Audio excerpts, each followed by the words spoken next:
Cybermaterial presents Ask Me Anything Cyber, a fun, interactive weekly event for everything cybersecurity. Join us every week at noon Eastern Time for a high-energy, no-fluff recap of the week's biggest cyber stories. From data breaches and threat intel to major legal updates. Whether it's a high-profile hack, a new APT on the rise, or a must-attend summit, we've got it covered. But that's not all. We'll also break down the latest job market trends, share our thoughts on cyber stocks, and give you actionable insights to stay ahead. And of course, we wrap things up with what makes this show special, live Q&A with you. Have a question about a breach? Want to know how a threat works? Curious about getting started in cyber? Let us know and we'll answer it live. Without further ado, let's get this event started.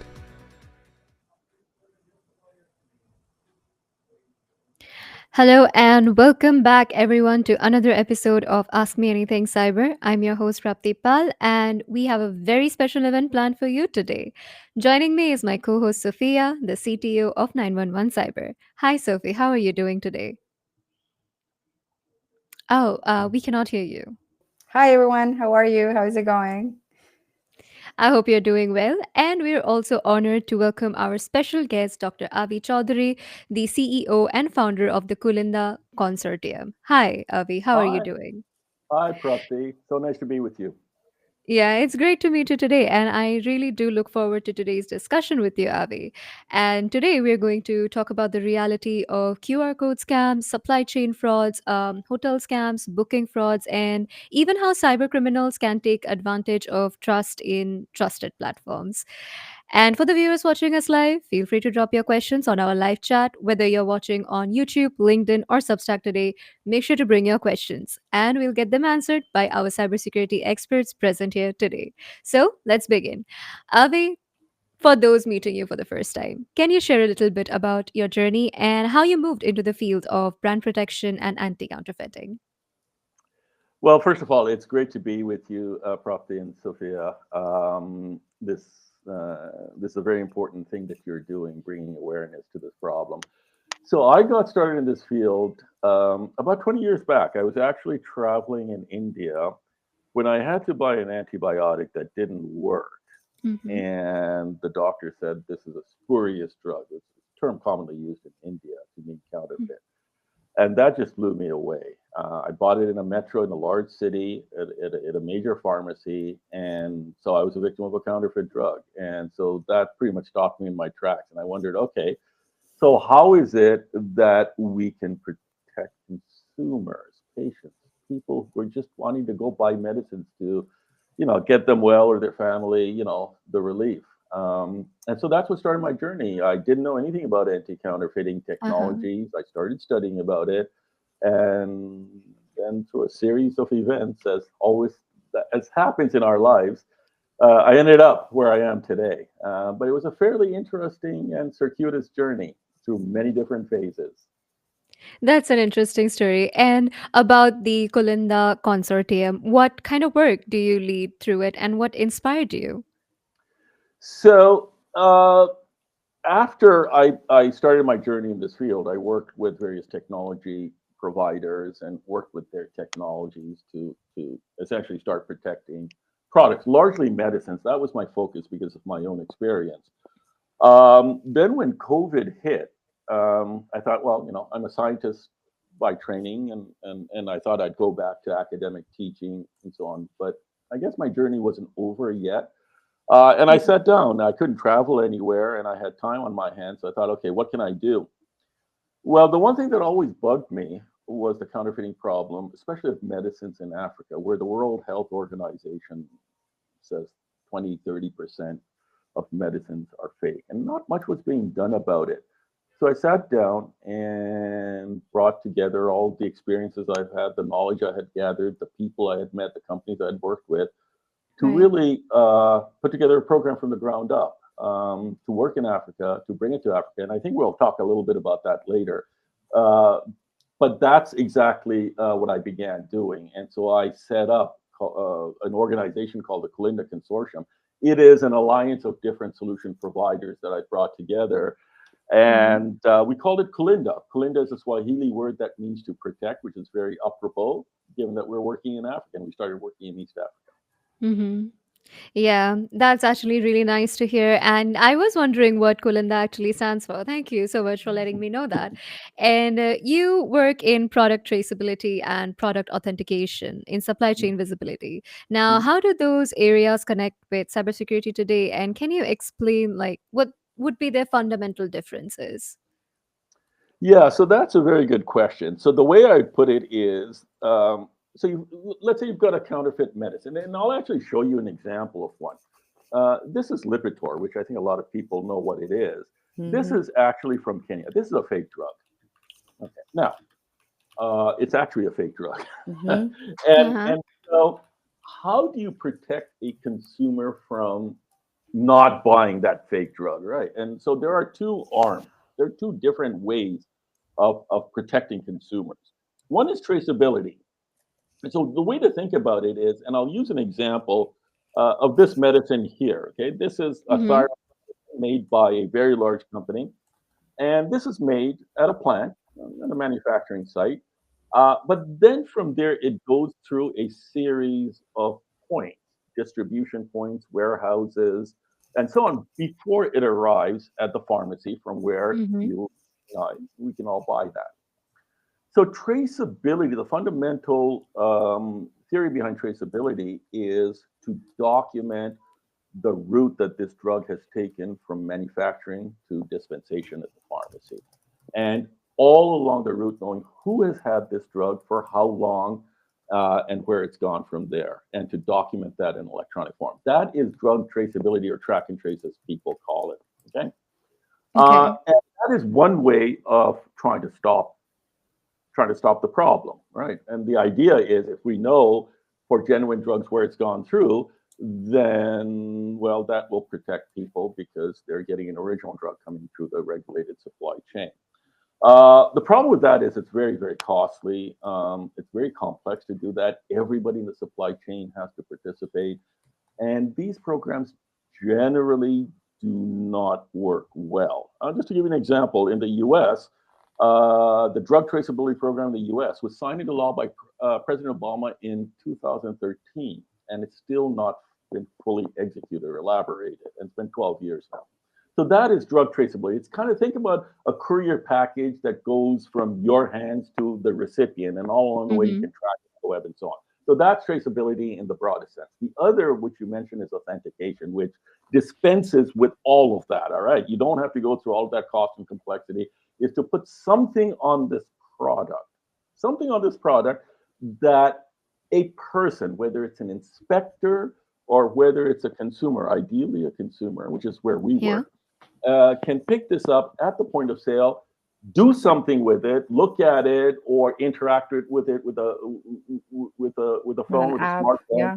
and be assured that it's a genuine product. So that's authentication, and you have traceability. These are the two ways, general ways of protecting medicines, and for that matter, any other product.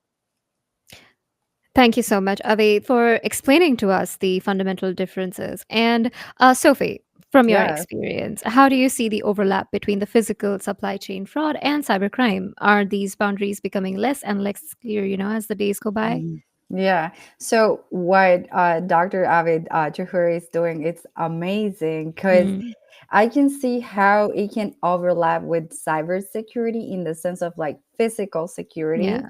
Um, I mean, I can say like the core goals differ a little bit between physical authenticity versus like digital protection, but they do overlap in when we talk about security and trust. Mm, So from my perspective, I can say that the boundary between like physical supply chain fraud and cybercrime, it's blurry, I can say, because counterfeit products, they also are facilitated by stolen digital credentials, I can say.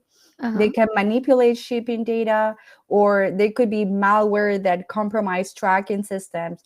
So in this case, like criminals, they're not just hacking our accounts, they're also targeting systems that certify authenticity, so they can put in the market these counterfeit drugs Mm-hmm. by altering softwares or systems, right? So this is where I can see these like big overlap between those two different worlds, but they in some at some point they sort of overlap together. So it's like I can say it's two sides of the same coin, like Mm-hmm. ensuring trust end to end. As we talk about like end to end encryption, we can talk about like ensuring from the moment it leaves the manufacturer and lands on the hands of the patients. I definitely get that. And also, one more thing to the viewers watching live right now, make sure that you drop your questions in our live chat. We are live right now on YouTube, Substack, and on LinkedIn.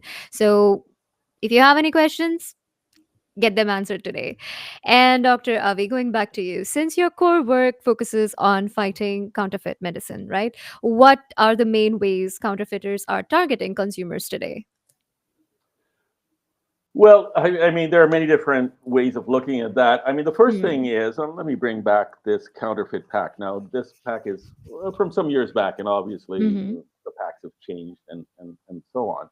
But the first thing that they do is make a look-alike, so that we as consumers, when we pick it up, we just can't tell. It looks the same as the original pack, the one that we're accustomed to buying. So they try to make an exact replica of the package itself, and not just the package but the actual content itself, right? So the blister within it, the blister pack within it will look very, very similar. Now, the only way in this Hmm. case that you can discern the difference is if you take the tablet out, this fake pack actually has a slight color difference than the original medicine itself. But Hmm. I mean, how many consumers are going to be able to detect that? So that's the one thing that they do. They try to mimic the package almost down to perfection, and it's Wow. amazing how good they are at doing that. Now, what's happened is over the last few years, a bunch of technologies have come to the fore to try to protect this pack, to give consumers a way of saying, "Ah, okay, this is an original." Hmm. And the one approach that has been taken was to use, holographic foils, holographic stickers, and we're all accustomed to holograms, those shiny things that Yeah. you see, and they put those on, and that worked for a while. It worked for I don't know, maybe 20 years ago, but then what happened was that it became very easy to replicate an Yeah. original hologram to make it look like the genuine one. Yeah. So that really doesn't work anymore. And now we're in the digital domain. All right. And we'll be talking about that. And that's where now you have the confluence of two battles, trying Hmm. to make sure that it is something that's verifiable, that is robust, that is non-clonable, and yet at the same time having counterfeiters to try to defeat that Yeah. through cybercrime, which is the whole thrust of our discussion Definitely. You did mention about some traditional solutions we had before and how to, combat it. And so, how is technology being applied now? So, one of the That's a things good that question. has happened is, well, two things have happened. First of all, the idea of putting a unique number on the product, the term is serialization. You put a unique number on a product and somehow you Hmm. verify that number. And the theory is, well, if the number is verified, then by extension, so is the product. And again, that's about 15 years old. In fact, I Yeah. started in my work in India shortly after my own episode in that field, serializing products. But that too became vulnerable, and counterfeiters started replicating numbers and essentially cracking the code. Let's put it that way.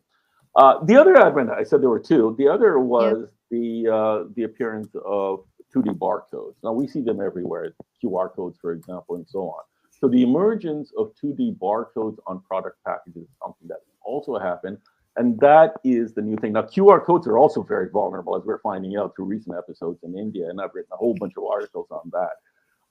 So that's where the digital has come into the physical to try to arrest this problem. Thank you so much, Dr. Avi. And Sophie, we have talked about the QR code problem before. I think we Hmm. call it squishing. Yeah. So, QR codes are known to be vulnerable, as like Dr. Avi mentions. Yeah. So, what are the ways cyber criminals are compromising that today? So, as Dr. Avi, he mentioned that the medicines, they have this hologram or sometimes a QR code to authenticate the product. It's Yeah. very easy for counterfeiters to actually replace this QR code for seemingly legit QR codes that they are not. So this is what it's been called lately question, which is a sort of phishing using QR codes, where they are tricking users into Hmm. scanning what it looks like a legit QR code. And they scan, but they are go to a different, like I can say, website that they were supposed to visit.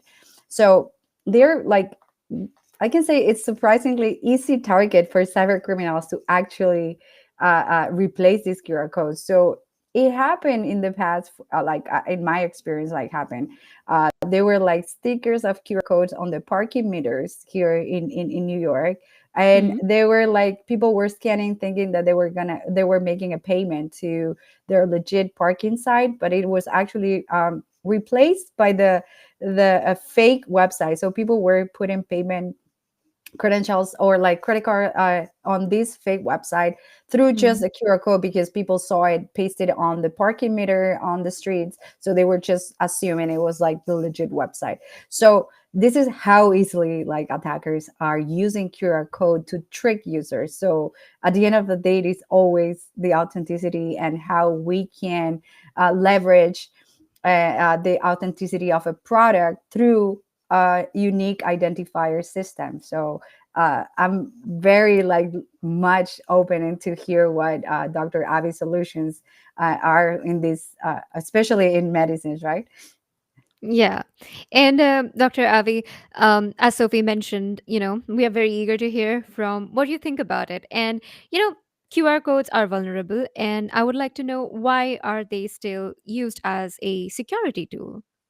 Oh gosh, that's I've been struggling with that myself. A lot of us have. I mean, we have a small community of specialists, experts, whatever you want to call us, that have just wondered. I think part of it is uh, the ease of which the familiarity of it. Let's put it that way. I mean, Yeah. they're everywhere. Okay, and they were largely used for marketing purposes. There were lots of things. You scan it with a phone, and boom, you're taken to the product website. They're marketing and videos and so on, and it just became ubiquitous. And then, especially so during the pandemic. I mean, go to restaurants and you had to scan a QR code to see Yeah. the menu, right? Yeah, And that was the everywhere. entire pandemic. Yeah. And technology made it easy because smartphones have native software where you just open the camera, you point to it, and boom, there you go. Mm-hmm. So there was that sort of ease of access. Yeah, I mean, the masses, we being the part of the masses, could easily Mm-hmm. use that to then see, get information back. So that's one reason. Okay. Yeah. The second is that a lot of technology companies, despite knowing, and this is what really makes us very sort of angry in a way, despite Yeah. knowing their vulnerability, they've actually been pushing it. Okay. For the simple reason that there's money to be made from that. And I've written papers about it, and I've even called some of these companies out. And it's very unfortunate because they know better. I know a lot of these companies, I know most of these companies, and they know that QR codes are extremely vulnerable, yet they promote it to the drug Yeah. makers. They say, we'll do it this way.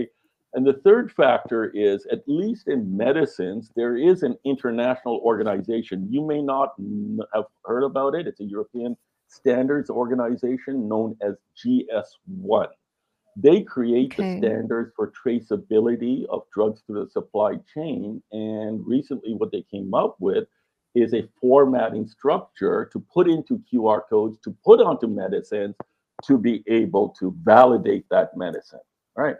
Hmm. And unfortunately, what has happened is that has promoted further acceptance of this technology, even though QR codes as a core technology is extremely, extremely vulnerable.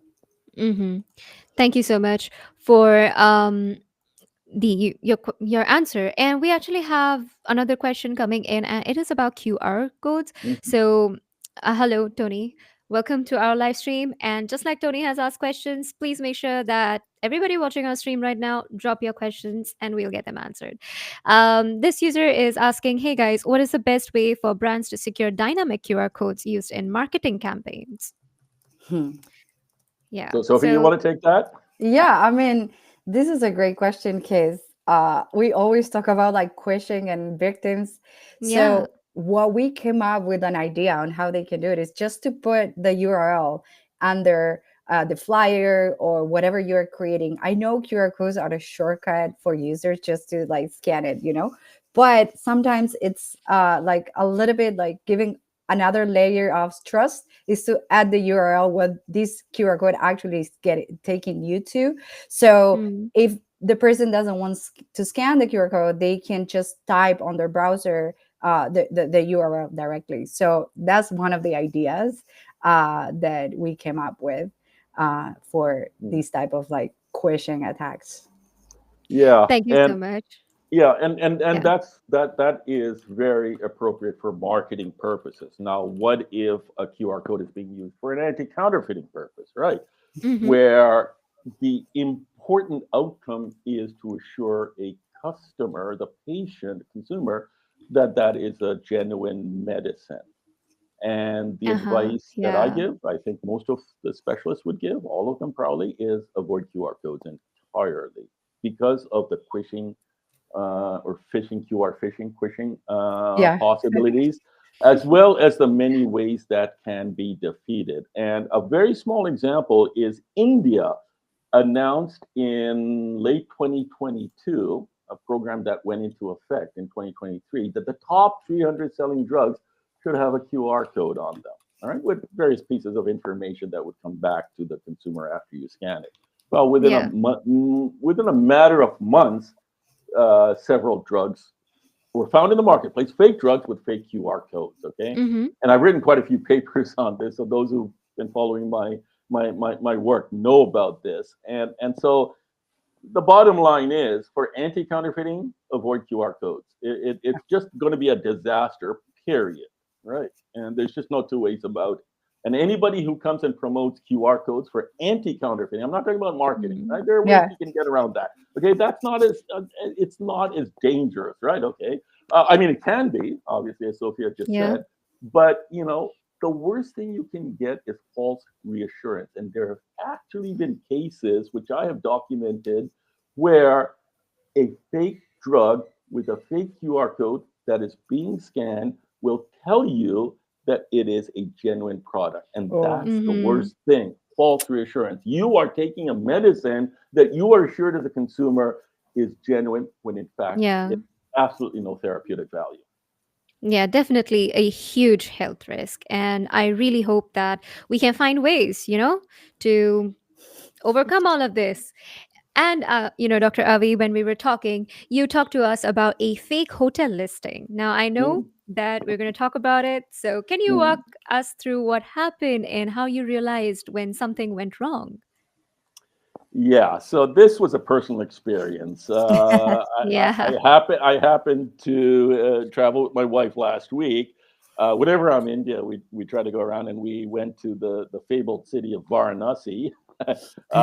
And as I usually do, I go through a trusted website to do the hotel bookings. In this case, I used Booking.com, which is, I think, the largest Yep. travel site. I'm not sure about that, but I think it is, and found a hotel that was very, very well regarded. It had amazing reviews, great Mm-hmm. pictures. It was on Booking.com, so it was very reassuring.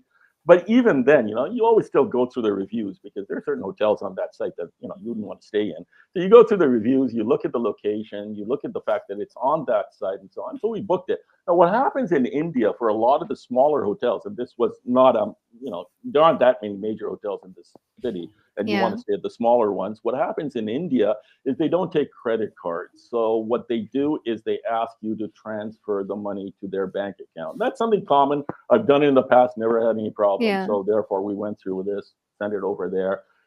Went to Varanasi, arrived there in the evening. We were supposed to be picked up from the airport. Nobody showed up. Tried oh, calling the hotel. Nobody answered. Took an Uber. okay. Went to the place, and we couldn't find the hotel. So we asked the local people, where's it? Nobody knew about it. Finally, somebody said there's no such hotel. It's a fake hotel. Other Mm-hmm. people have come here looking for it. There is no hotel. You've been duped. So, anyways, we ended up going to another hotel nearby. So that was the experience, and it all happened to me. Yeah, Yeah. yeah. And you mentioned that, it looks like a residential building, Yeah. and it's listed under a fake review, Yeah, right? exactly. Yeah, so what happened was, well, of course, it was late at night, so we found another hotel. But the next day, I was Mm. just curious at the location where this fake hotel was supposed to be. Went walking there through the alleys, and Varanasi, Mm. it's just alleys, and it's a labyrinth of alleys. Actually, it's a Mm-hmm. pretty amazing place. So went to this place where the map was, and of course, there was no hotel. And the picture you have on the screen right now was the actual building in that very Mm. location, not a hotel. It's a small apartment or a private residence. I'm not sure. We didn't bother them, but that's what was there. Certainly no hotel, and certainly nothing like what was advertised on Booking.com. And probably the people living there are not even related to the Yeah. scammers at all. So Yeah, yeah. yeah, that's terrible because this is like first-handed, like somebody that was a victim of, I can say, impersonation probably, or like a fake hotel, because we don't even know if it was like a real hotel, right? Yep. And also, these people whose location is there, the residential building, they are also in some type of risk to exposure because people are now visiting their place and they could Yeah, actually just be wondering what is happening here. Yeah. yeah. And Their yeah, the photo is being listing looked, shown. yeah, Yeah. and the listing looked legitimate, right? With verified reviews on a trusted platform, like you mentioned it, Dr. Avi. So, what clues or patterns do you think made this scam appear so real?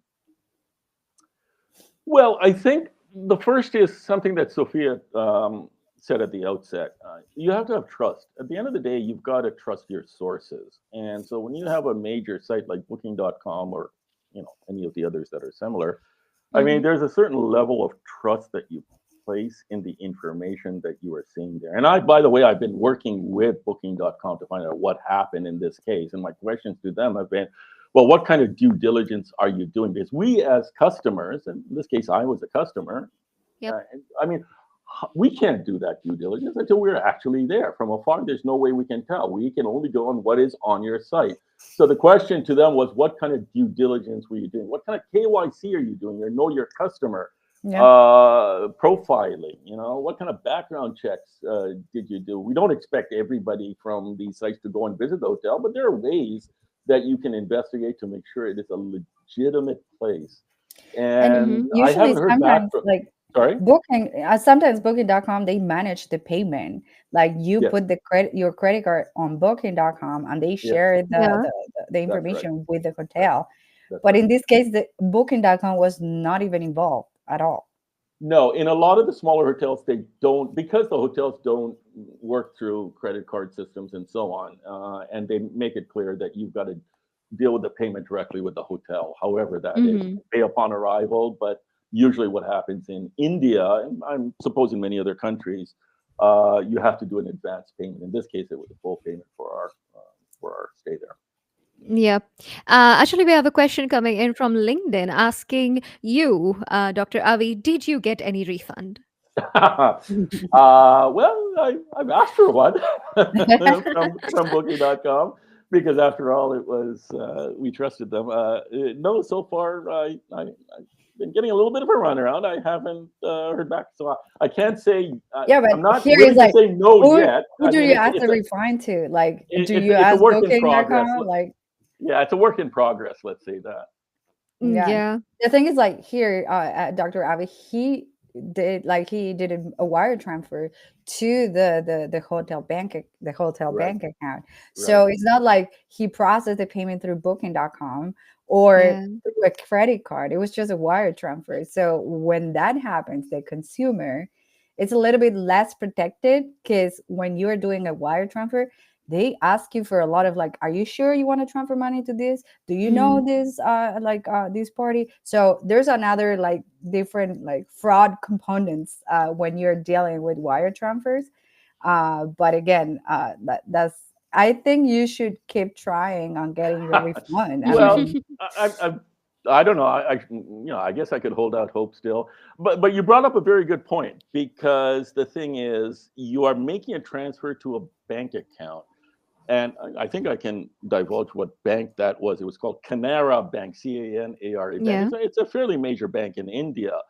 And now the banking sector in India is also very highly regulated. In other words, they also have to go through a KYC process. You can't just go and open an account and then start doing transactions. So again, what kind of KYC operations did Yep. Canara Bank have in this case, and can they not trace back the fraudster and find that out? So, anyways, I'm discussing it with the bank. I'm discussing with Booking.com. I Yeah. mean, it's yeah, it would be good to get so the the funds the, back, the but wire transfer was to the Canada bank, to a Canada bank, Canara, it's the Canara. Canara parent of bank. Canara Bank. Yeah. Yes, that's right. Yeah, so So the the site. fraudsters were using this bank. That's correct. So and it was like, through Booking.com, you can send messages, right? And so they Mhm. send a message, They well, sent please you the pay account in details. full, Yeah. and here's the account, and here's the IFC code or the SWIFT code, and so on. You send it over there, and that's good. So Well, for yeah, the purpose of forensics, I mean, you can work with law enforcement and report this to the bank.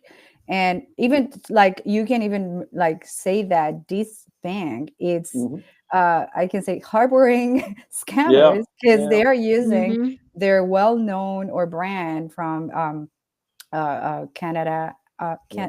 Canadian Canara. Canara. Canara Canara. Bank, Yeah. Yeah. and they are using their well-known brand to Mm, like commit scams and yeah, Mm. defraud like customers. So yeah, I think you do have a case here, and yeah. I feel they can even like draft some laws from this, like But it's a get some crazy Incident. refund. level Yeah. of cybercrime, isn't it? I mean, they Yep. fooled Booking.com, and somehow they got the bank involved. They fooled me and a whole bunch of other people, by the way. And if you Yeah, Mm-hmm. look at the reviews, my God, there are like 2 dozen reviews from Israel, from Bulgaria, from Mm-hmm. UK, a couple from India, and so on, that are all like 10 out of 10. And yeah, here's the interesting thing, by the way, just as a postscript to this, on Booking.com, you can't actually write a review until you stayed at the hotel. For yeah. anybody who's used the site, they Yeah. know that, right? And so, consequently, how is it that there are over 2 dozen reviews of a fake hotel where nobody could have stayed? All right? Well, what it usually happens is like they create fake accounts, they Yeah. process reservations like literally Yeah. customers, and they Yeah. use it.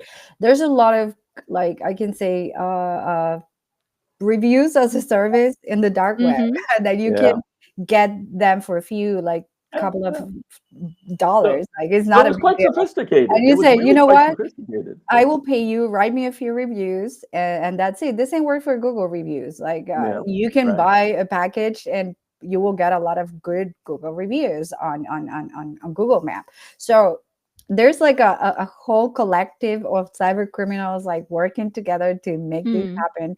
But the fact that they use a well-known bank to like to perform this wire fraud, Yeah. because this is wire fraud, I can say, Yeah. because you are paying for a product that you didn't get. Yeah. So it actually But is there is one mistake I made that I want to share, okay? And I guess in my rush to book the hotel and get there, this is something I normally do, and that is to check the reviews. Yes, they look genuine, but if the reviewer has only posted one review once. and Mm. all Yeah. of them have only posted one review, that's a flag, right?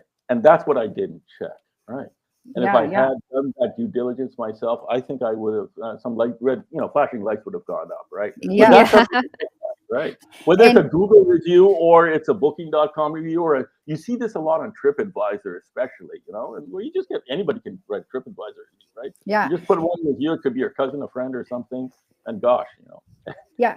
And just to give a little bit of advice for users or customers that they're looking for, like to book something through booking.com, there's a few details that you should consider.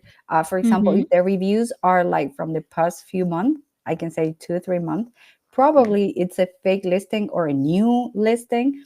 So if Mm-hmm. you're not sure, you can actually reach out to booking.com and say, hey, is this a legit like a place to stay? Have you like check it out, or Right, like any right, like authentication have you done Mm. about this yeah, place? And yeah, there are other like red flag. For example, there's no picture of the building. yeah, If you go through the pictures that they are shown, they only like show you the Inside of the rooms rooms. Yeah. inside yeah. of the rooms. Stock It images.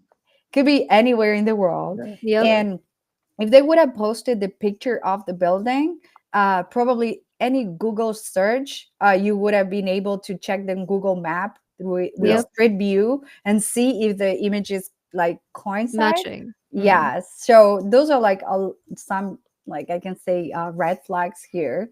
sure. And the fact that probably this hotel may not have a legit website, because most of the hotels, they do have the option to book through them, Mm-hmm. not through like booking.com or TripAdvisor or hotel.com. They usually have also their own website. So the fact that this hotel didn't even have also their own website that you can Right. actually reach out Mm-hmm. to them, probably another red flag. But honestly, this is not like victim blaming, because scammers are Yeah. very good. So it's up to us cybersecurity professionals to tell the users on how to detect red flags and how to say, you know what, let's stop, because I feel like this is something off. And Yeah. it's always good to do a Google research, like a Google search, and check if there's Yeah. anything else out there that somebody left a bad review. And if this happens to you, I always emphasize on reporting this, because Mhm. the more you report it, the less people are likely to fall victim of this scam, because Yep. it's known, right? So Right. it's sad that already happened to you, and I'm so sorry. But Yeah, the fact that you are reporting this is going to be helping other people not to fall Yeah. victim of this. Thank you so much, Sophie, for sharing. And on the topic of hotel scams, if you have been following us and watching our live streams, then you already know that we talked about something called ClickFix. Let's watch a quick video to get an idea of what ClickFix really is. Hotels are being targeted by a new phishing trick called ClickFix, and it's dangerous. Attackers send fake Booking.com messages that redirect staff to a bogus ClickFix page asking them to copy a command. That command runs PowerShell, downloads a zip, and installs Pure Rat, a powerful remote access malware that steals credentials and data. Stolen booking credentials are used to defraud guests. Customers get fishy WhatsApp or email requests to verify card details. Don't paste unknown commands, use MFA, train staff, and report suspicious messages. Stay safe.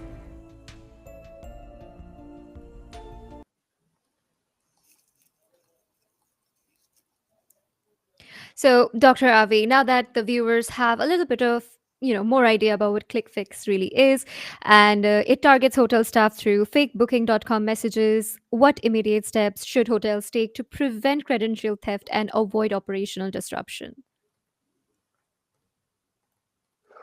Gosh. Well, I think they have to take ownership of Yeah, what is on their site. yeah. And I know a lot of these companies do have security departments. Mm. And look, I mean, there are thousands, tens of thousands, hundred, maybe hundred, a lot of hotels. And human nature being what it is, something will fall through the cracks, I suppose.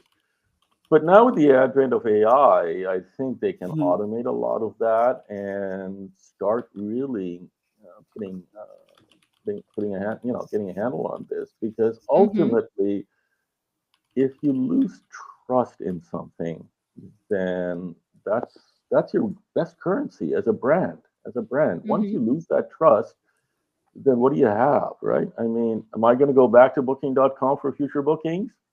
Mm-hmm. Well, I'll have to check. I'll Yeah, have to be much more Yeah. careful. Whereas before, I wasn't. Right? I just took it on faith.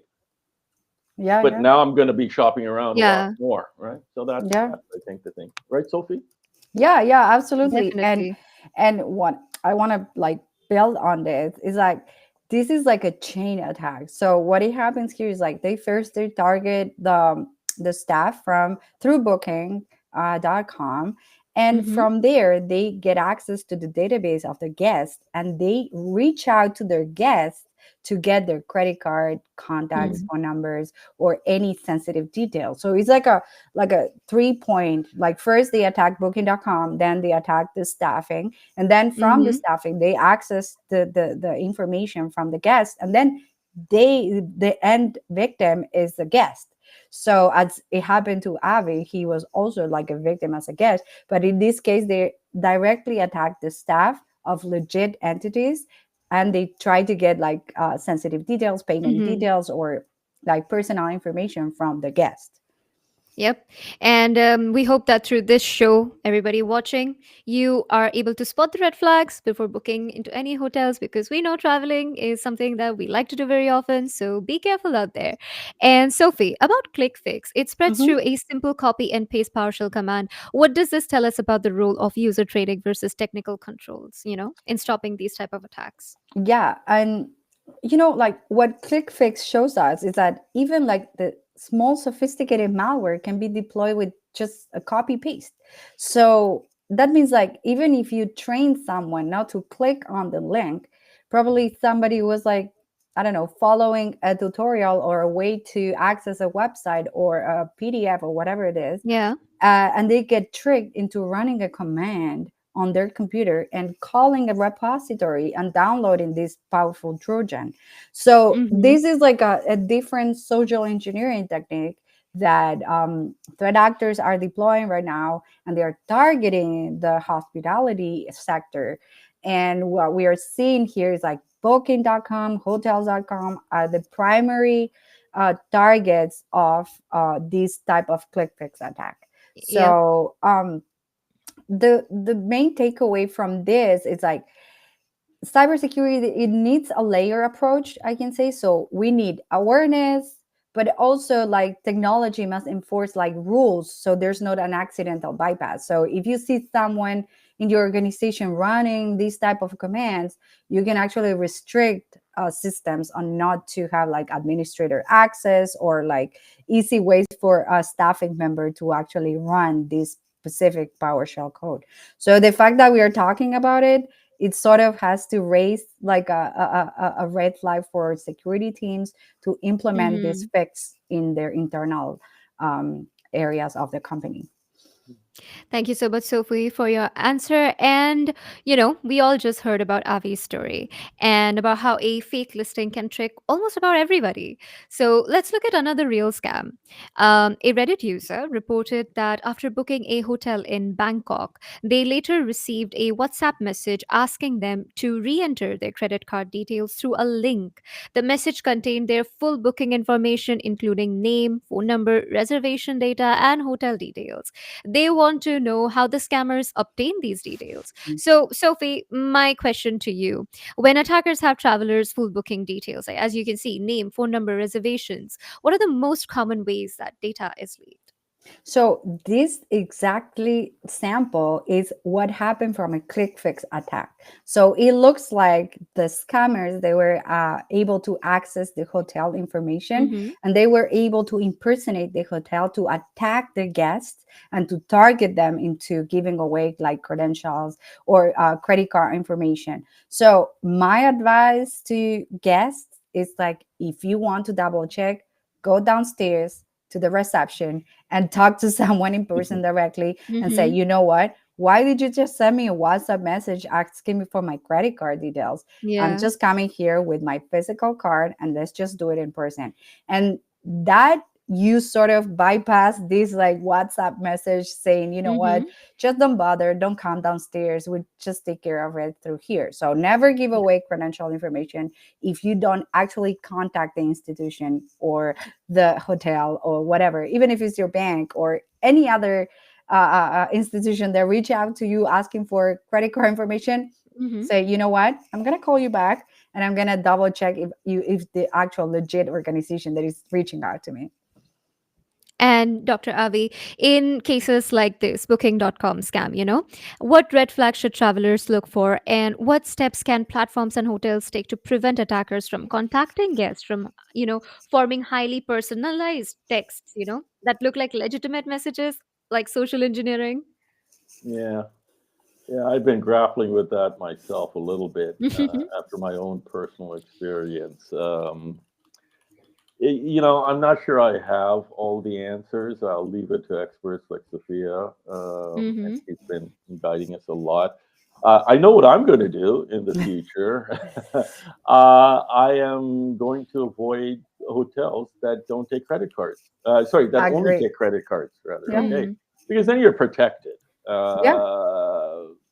You can always complain to the credit card, and you know what, and they do protect you. So that is one thing.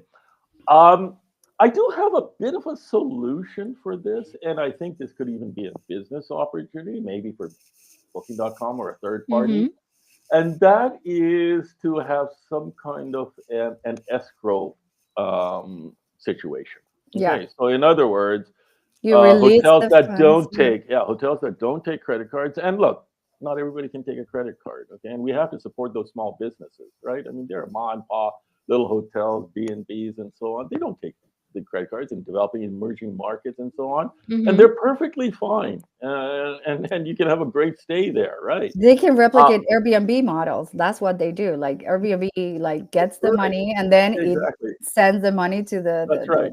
the host. Exactly. So you have like a some kind of a holding account, and only after you show up and everything's okay, then they'll release the money, I guess. So that Yeah. is one way that can happen. Now, what would I do as a consumer? I think I'm gonna look a bit more on the reviews in particular and make sure they're legitimate reviews, because I think you can now tell which ones are not. And Yeah. sometimes in our rush to Yep. go through it, you do that. And I think that's one way to do it. And as Sophia said, really verify. Now, this hotel showed up on Google Map. It was a particular location and so on.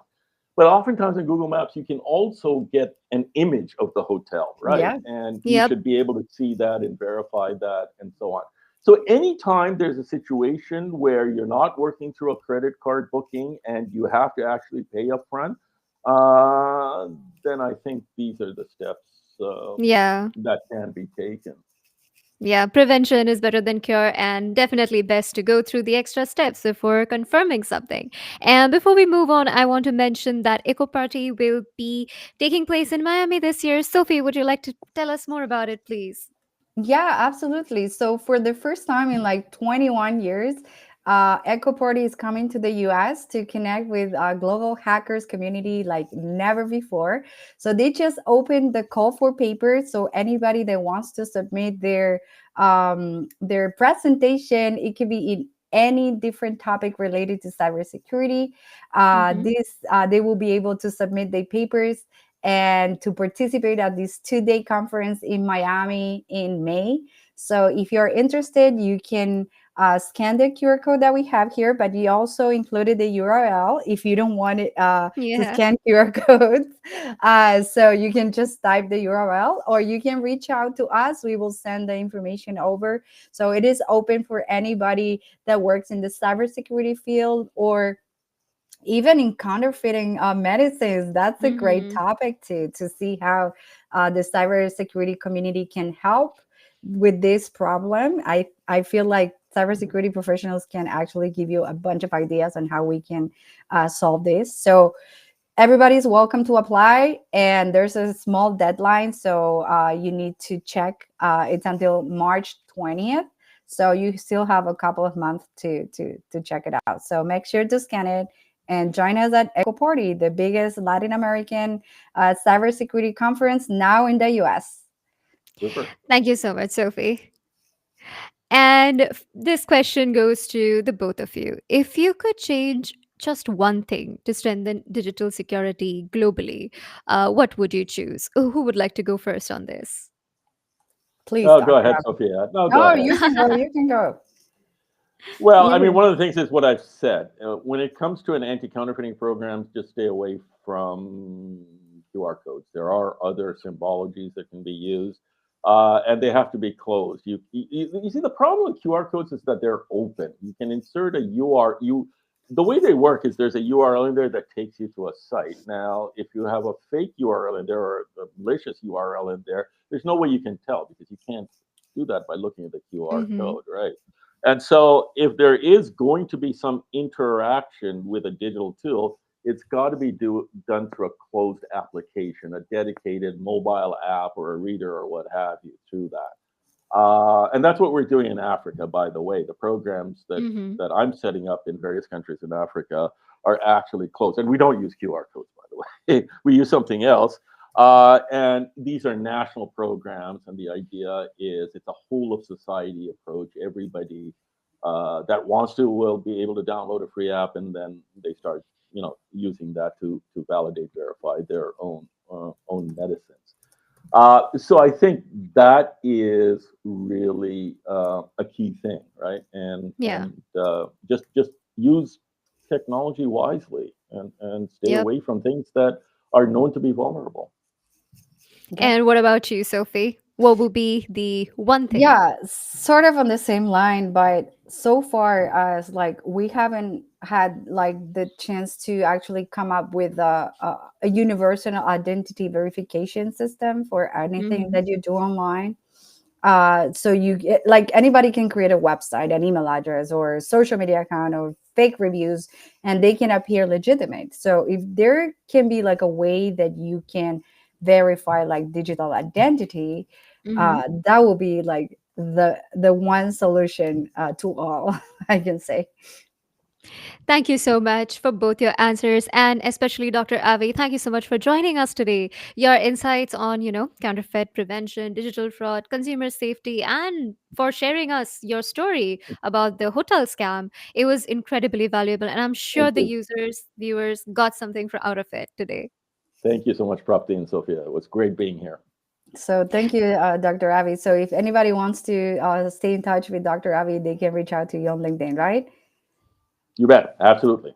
Always Perfect. happy to talk to people who are interested in what we do.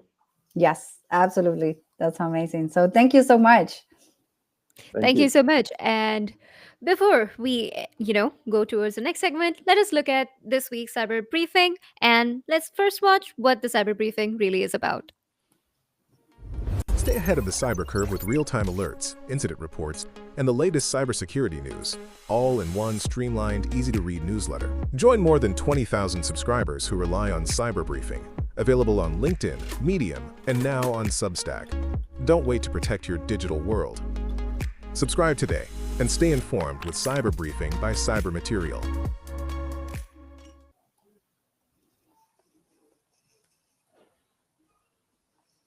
Hi, Sophie. We had a wonderful discussion with Dr. Avi, and now we're going to talk about the top headlines of this week. First is going to be the Fantasy Hub Trojan abuses Telegram. What are your Yeah. thoughts? So this is an alert that came out on our cyber briefing today. So this morning. So if you haven't read that yet, I'm gonna talk about a little bit what it is about. So just so you know, what is Fantasy Hub? It's a RAT, an Android remote access Trojan, and it's Hmm. offered like as a malware as a service. So attackers can subscribe and use it without building it themselves.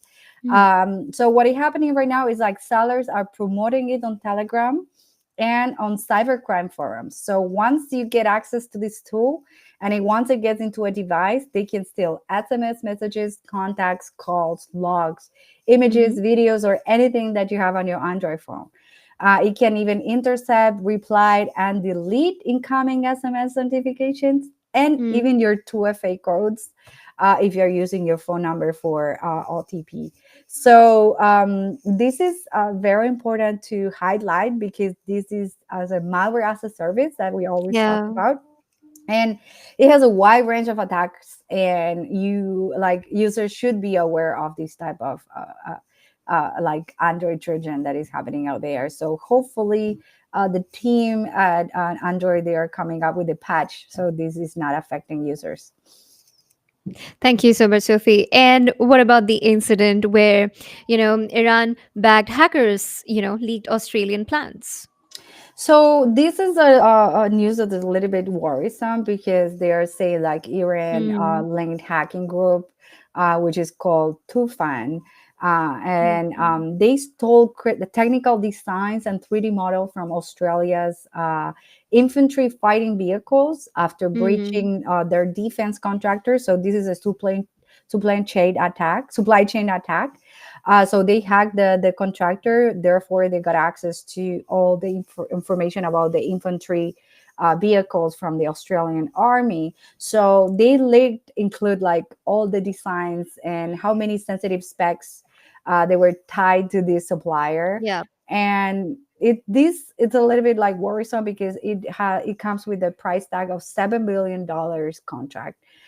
So it Wow. means that Australia would have to come up with a way on kind of modify this their infantry Yeah. locations and like devices that they're using, but not losing like $7 billion that they have already invested. Yeah.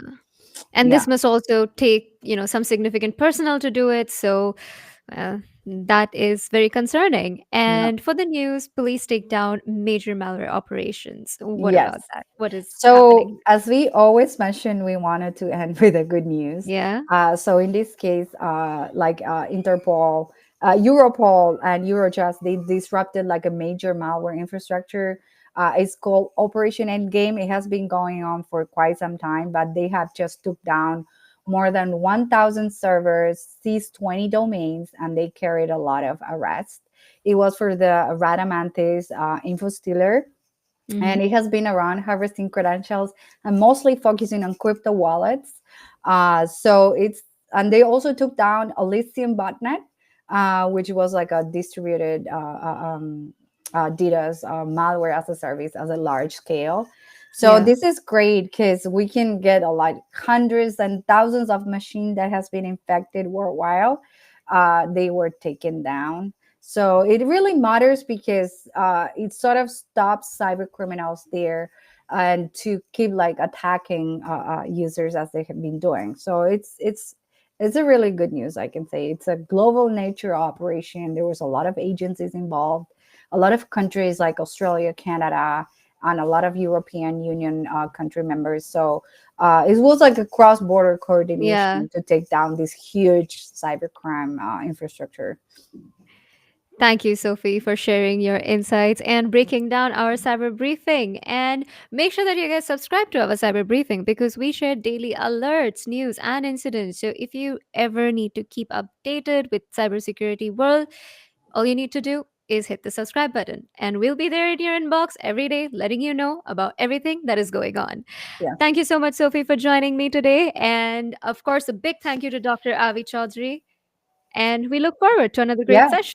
And don't forget, next week Yep. we're gonna have Eugene Kushner. He's gonna be talking about like zero trust Mhm. and cybersecurity. So join us for our next session with Eugene Kushner. Yep. Stay safe and stay cyber aware. Bye bye. Thank you for watching. Stay tuned for our next Ask Me Anything Cyber, a fun, interactive weekly event for everything cybersecurity.